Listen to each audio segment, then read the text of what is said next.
Iran এমন একটি পদক্ষেপ নিতে যাচ্ছে যা বিশ্বের 52 বছরের পুরনো অর্থনীতি ব্যবস্থাকে কাঁপিয়ে দিতে পারে।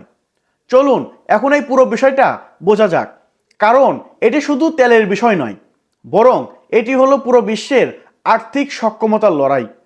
ইরান একটি সংকেত দিচ্ছে, তাদের বক্তব্য হচ্ছে যেসব দেশ তেল নিতে চায় তারা অবশ্যই নিয়ে যাক, তবে একটি নতুন শর্ত আছে। যদি তেলের দাম ডলারে দেওয়া হয় তাহলে সেই জাহাজকে আর সামনের দিকে এগিয়ে যেতে দেওয়া হবে না। কিন্তু যদি একই তেলের মুদ্রার পেমেন্ট চীনা মুদ্রায় হয় তাহলে সেই জাহাজকে হরমুজ প্রণালী পার হতে দেওয়া হবে। এখন প্রশ্ন হলো, এটি এত বড় বিষয় কেন? কারণ আজ বিশ্বে প্রায় পুরোপুরিভাবে মার্কিন ডলারে তেল কেনা বেচা হয়।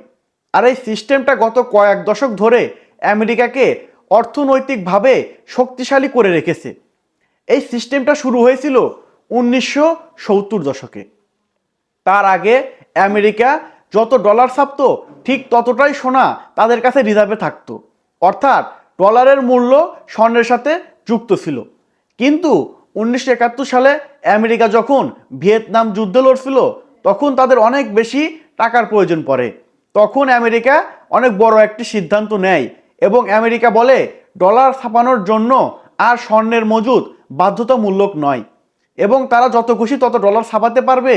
কিন্তু এখানে আর একটা সমস্যা তৈরি হলো, ডলার যদি স্বর্ণের সাথে সংযুক্ত না থাকে তাহলে পুরো পৃথিবীর মানুষ কেন রিজার্ভ কারেন্সি হিসেবে এটা ব্যবহার করবে?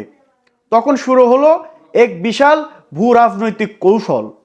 1974 সালে আমেরিকার সৌদি আরবের বাদশার সাথে চুক্তি করলো, তারা যেন তাদের সমস্ত তেল মার্কিন ডলারে বিক্রি করে। বিনিময়ে তাদেরকে আমেরিকা আধুনিক প্রযুক্তি এবং সকল প্রকার সামরিক সহায়তা করবে। তখন সৌদির বাদশা ফয়সাল এই প্রস্তাবে রাজি হলেন। আর এখান থেকেই শুরু হলো পেট্রো ডলার সিস্টেম। মানে এখন থেকে যে কোনো দেশ যদি তেল কিনতে চায় তাহলে তাদেরকে আগে মার্কিন ডলারের ব্যবস্থা করতে হবে। আর এখান থেকেই আমেরিকার আসল শক্তি জন্ম হলো। কিন্তু এখন ইরান এই পুরো সিস্টেমটাকে বদলে দেওয়ার চেষ্টা করছে। কারণ ইরানের কাছে আছে বিশ্বের সব থেকে শক্তিশালী বাণিজ্যিক হরমুজ প্রণালী, যেখান দিয়ে বিশ্বের প্রায় সমস্ত তেল যাতায়াত করে।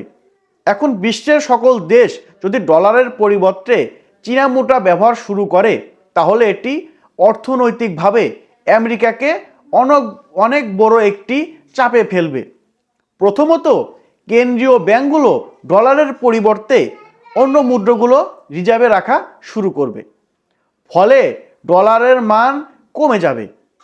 এটি শুধু ভূ রাজনৈতিক লড়াই নয়, এটি ধীরে ধীরে একটি অর্থনৈতিক লড়াইয়ে তৈরি হতে যাচ্ছে। এজন্যই হরমুজ প্রণালী এত গুরুত্বপূর্ণ। কারণ অনেক সময় অনেক বড় বড় দেশ ইতিহাস দিয়ে নয়, ছোট ছোট কৌশলের কাছে বদলে যায়।